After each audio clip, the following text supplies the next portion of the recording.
Hello aspirants, welcome to my YouTube channel online learning with Riju. তো রাত পোহালেই তোমাদের Kolkata police SI তার প্রিলি পরীক্ষা। এই পরীক্ষাটা আমি 2019 মানে লাস্ট যে এসআইয়ের পরীক্ষাটা হয়েছিল সেটা দিয়েছিলাম। দুর্ভাগ্যবশত আমি মাঠ কমপ্লিট করতে পারিনি এবং তার আগেও আবগারি পরীক্ষা আমি পাস করেছিলাম প্রিলি এসআইয়ের। দুটো ক্ষেত্রে এসআই পাস করার পর আমার এটুকু অভিজ্ঞতা হয়েছে যে এটার কিন্তু প্রিলিমিনারি স্টেজটা ভেরি মাচ ক্রুশিয়াল একটা স্টেজ। আগামীকাল তোমাদের যে পরীক্ষা থাকছে প্রিলি, তো প্রিলিটা কিন্তু এখানে একটা বিরাট বড় ফ্যাক্টর হয়ে যায়। কারণ প্রিলিতে 70%-এর মতো 65%-এর মতো কাট অফ চলে যায়।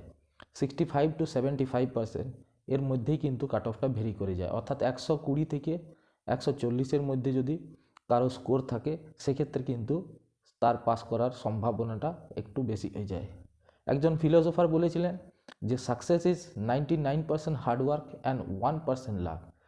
তো তোমাদের যে হার্ডওয়ার্ক আছে, তোমাদের যে প্রিপারেশন আছে, তার উপর ভরসা করে তোমাদের কালকে যেতে হবে।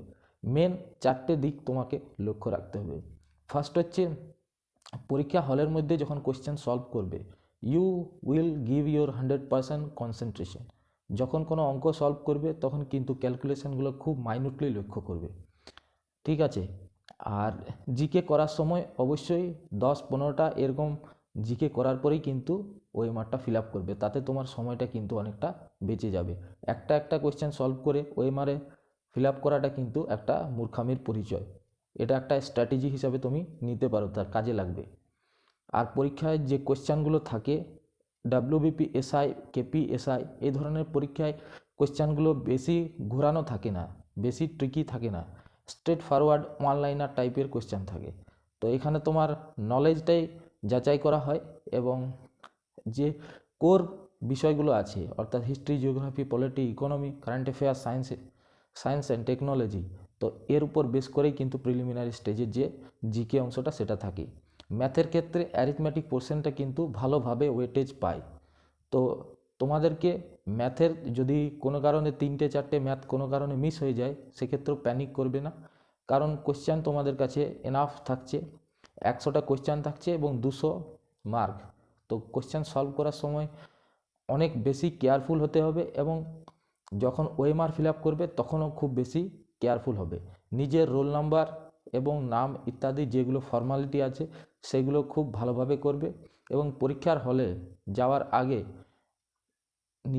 নিজের কাছে অ্যাডমিট, ঠিক আছে, প্রিন্ট আউটের অ্যাডমিট, তার সাথে ভোটার আধার ইত্যাদি যেগুলো আইডেন্টিটি কার্ড অ্যালাউ আছে, যে কোনো একটা আইডেন্টিটি কার্ড, এবং অবশ্যই যদি ফটো ভালো না আসে সেক্ষেত্রে 2 কপি পাসপোর্ট সাইজের ফটো, এগুলো কিন্তু ম্যান্ডেটারিলি নিয়ে যাবে।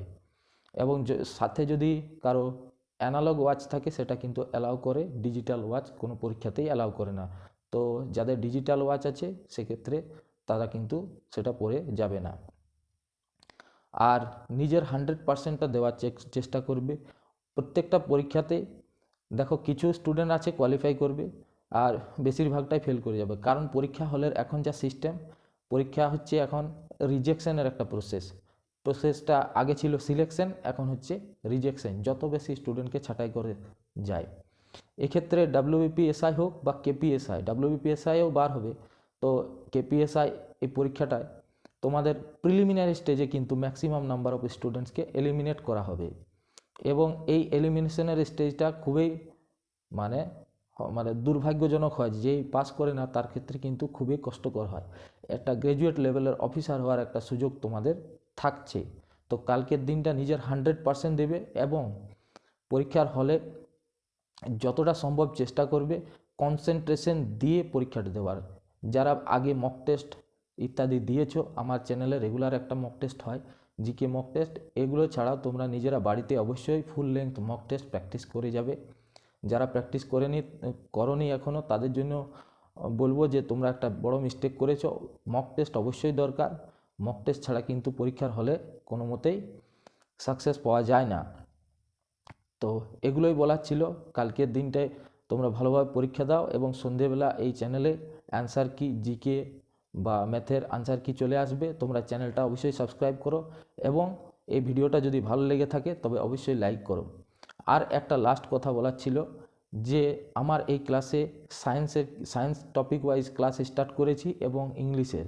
তো সায়েন্স এর একটি ক্লাস আপলোড অলরেডি হয়ে গেছে, যেটা ডেসক্রিপশন বক্সে এবং আই বাটনে দেওয়া থাকবে। তোমরা নিজেরা এই ক্লাসটা দেখে নেবে, আর যাদের ভালো লেগে রাখলো তারা কিন্তু লাইক করবে।